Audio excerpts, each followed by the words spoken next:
সুপ্রিয় শিক্ষার্থী বন্ধুরা, সমাসে থাকে যদি সমস্যা, চোখে দেখবে অমাবস্যা।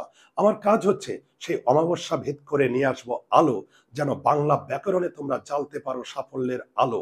তো ব্যাকরণে একটা গুরুত্বপূর্ণ অধ্যায় হচ্ছে সমাস। আর সমাসের মধ্যে সবচেয়ে গুরুত্বপূর্ণ হচ্ছে উপমান কর্মধারায় সমাস। উপমান কর্মধারায় সমাস চেনার ম্যাজিক টেকনিক হচ্ছে এই সমাসটা সবসময় ইউনিভার্সাল ট্রুথ বুঝাবে, অর্থাৎ চিরন্তন সত্য বুঝাবে। চিরন্তন সত্য কেমন? প্রথম অংশে যা থাকবে দ্বিতীয় অংশে তার সত্য বৈশিষ্ট্য বোঝাবে। আবার বলি, প্রথম অংশে যা থাকবে দ্বিতীয় অংশে তার সত্য বৈশিষ্ট্য বোঝাবে। সত্য বৈশিষ্ট্য বলতে রিয়াল বৈশিষ্ট্য, ন্যাচারাল বৈশিষ্ট্য, যেমন রক্ত লাল। তো প্রথম অংশ রক্ত আর দ্বিতীয় অংশ লাল, তাহলে রক্তের সত্য বৈশিষ্ট্য কি? সবসময় লালই হবে, ইউনিভার্সাল ট্রুথ। এভাবে দুধ সাদা, দুধের সত্য বৈশিষ্ট্য সাদা হবে। তুষার শুভ্র, বরফ সবসময় সাদা হবে। তুষার শীতল, বরফ সবসময় শীতল হবে।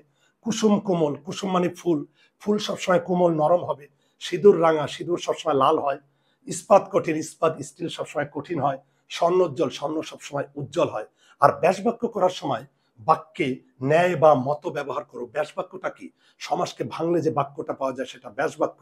ব্যাসবাক্য করার সময় যেমন রক্তের ন্যায় লাল, রক্ত লাল, মাঝখানে আমরা ন্যায় বা মত ব্যবহার করব।